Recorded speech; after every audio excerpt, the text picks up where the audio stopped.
Hey viewers, this is Slick Sinister here with another episode of Tekken Forethought.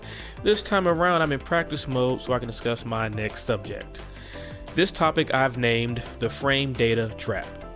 Now at some point, if you're aiming to get better at the game, chances are the term frame data comes to mind. Frame data provides information about frame animation. Each move a character has takes an amount of images called frames in order to be shown. Case in point, if you look at the frame data display right here at the middle of the game, you see what's called a startup frame and frame advantage. So I'm going to do Fang's jab, and you're going to see a number next to that. That top number says 10. So that means it takes 10 frames for this jab to come out. Now under it you see a number that's going to flash. That is the frame advantage. Now if that number's blue, that means you have frame advantage. If you see a number that's red, that means you have disadvantage. Now frame advantage means that you recover X amount of frames faster than your opponent. Disadvantage means that you recover X amount of frames less than your opponent. Now learning frame data lets you better understand the position you're in. It becomes easier to recognize when you should attack, when you should stop attacking, and why something did or did not work. However, this topic is about frame data trap. Now, I call it a trap because there are variables that many players forget or don't think about when it comes to frames. So I'm going to cover some concepts to think about. For starters, let's look at hitboxes. Let's look at punishment for hitboxes. Sometimes you may block a move from your opponent that puts them at such disadvantage that you can punish them, but you may not be able to get the best punishment possible. Now I chose Fang and Paul for that purpose because I'm going to hit the repeat action for Paul, and I'm going to record an oldie but goodie, good old Death Fist. Now I'm going to restart. Now I'm going to go point blank in front of Paul. Now Death Fist on block is -17.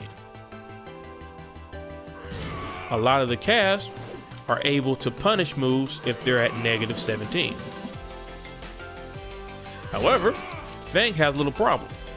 The pushback on Death Fist won't allow him to do that hop kick, which he can launch. So you blocking this and trying to hop kick Paul puts you right back in front of Paul on a whip. So what are other options Fang has to punish Death Fist? -17. Let's try his shoulder, which is 13. Alright, that works. Let's try down back 1-4. That works. Now, I'm going to pause this for a second because even though that works, here's where the hitbox issue can make those not work. So I'm going to back up a little bit. I'm going to try to go back as far as possible, and let's see what happens when I block Paul's Death Fist from this range. Alright, that hits. Alright, not good enough. Let's try one more time. Now that whiffs that time. Now that reaches. Now that whiffed. Now you have to be careful. Even though the frames say you can punish it because of the pushback on block, you may not have been able to punish that with Fang. Also, if there's enough pushback, the moves you should punish with Fang don't work. Now I'm going to do another example of this with two different characters, thanks to good simple select off of update a few times back. I'm going to pick Negan, and next I'm going to pick Asuka for another example of hitbox issues or variables with frame data. Hit confirm, give it a moment. Now in this part I'm going to use Negan as first player. I'm going to record something simple with Asuka to punish, and I'm going to use Asuka's back 3. Now with Negan I'm going to try to launch it and see what happens. So I'm going to record Asuka. I'm going to do back 3. Alright, move back, reset it. I'm going to walk up, and I'm going to do back 3. Now, back 3, negative 19.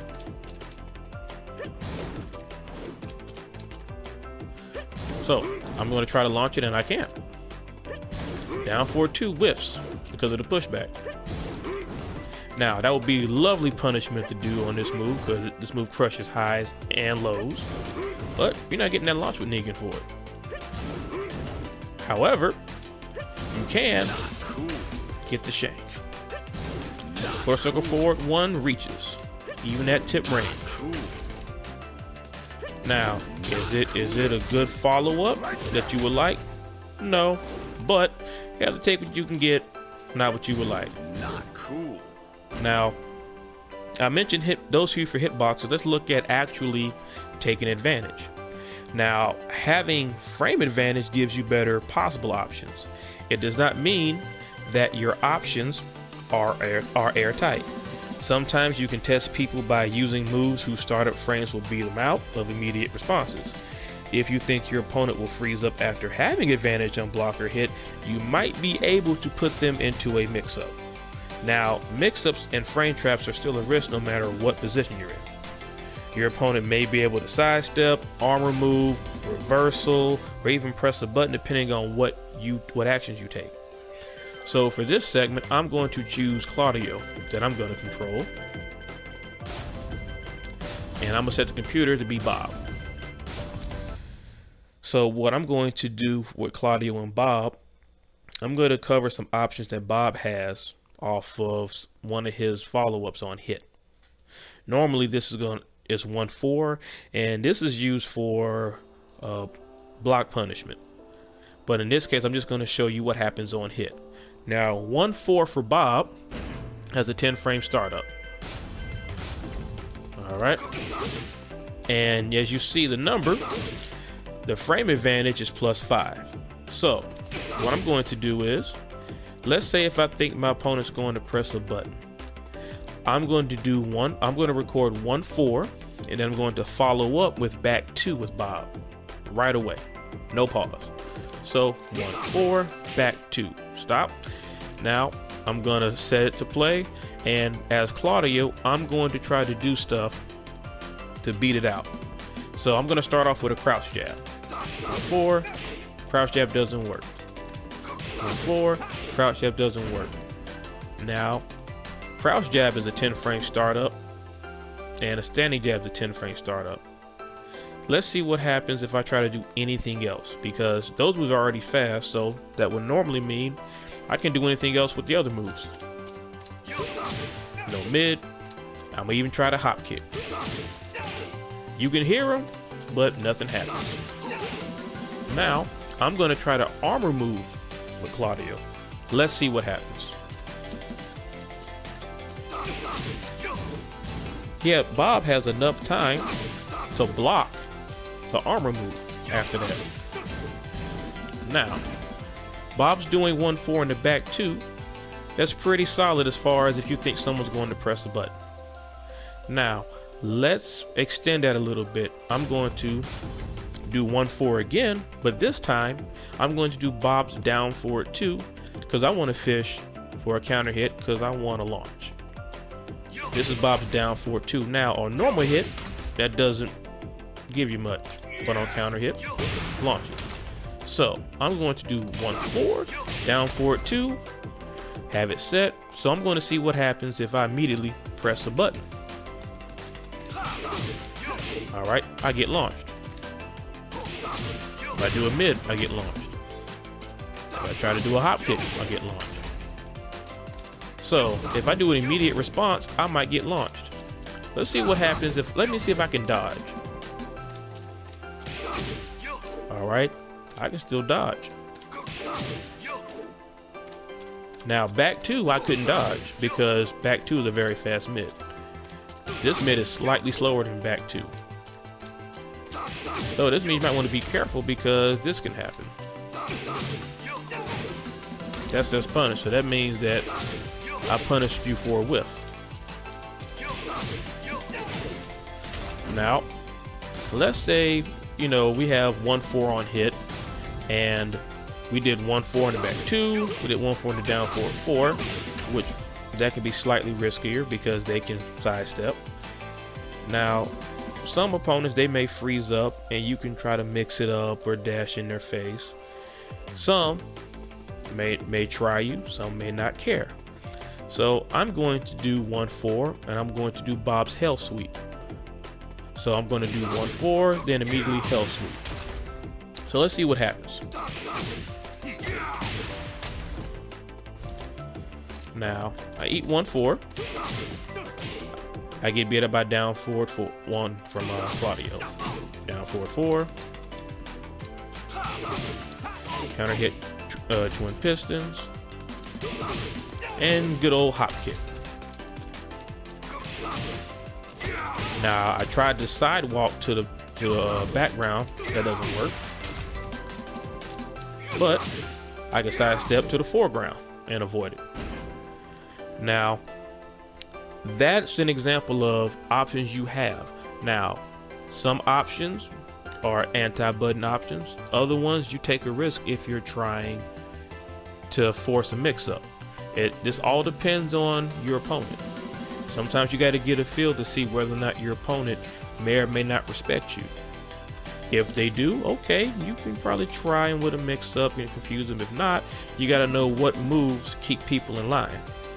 Now, along with taking advantage, you also got to be careful that you also have moves that flat out avoid follow-ups because of crush properties of moves, even if you have good advantage. So for that example, I'm going to use ye old Lars. And for the computer, I'm going to pick my main man, the Marduk. Give it a few moments. So I'm choosing Lars as first player. I'm choosing Marduk as second. And what I'm going to do for showcase, I'm going to do Marduk's quarter circle forward 2, which is the club punch. And I'm going to give different scenarios on what can be followed up. So we're going to repeat action with Marduk. I'm going to do quarter circle forward 2. Now that's +5 on hit, as you can see that. Now I'm going to do quarter circle forward 2 into his back 4 and see what Lars can do in response to that. So here we go. Quarter circle forward 2, back 4. Pause it, record it, reset it. Now, no crouch jab, no standing 4, no down forward 1, no arc blast. Alright, got 2 happy there. Now I'm gonna go in, I'm gonna try to do up forward 3. Don't even get that. Now, I'm going to set quarter circle forward 2. And then I'm going to do Marduk's down forward 4, which is faster than back 4 and is a mid. I'm going to emphasize these 2 moves are both mids. The startup on down forward 4 is 1 frame faster than back 4. So I'm going to do quarter circle forward 2, down forward 4. Bam.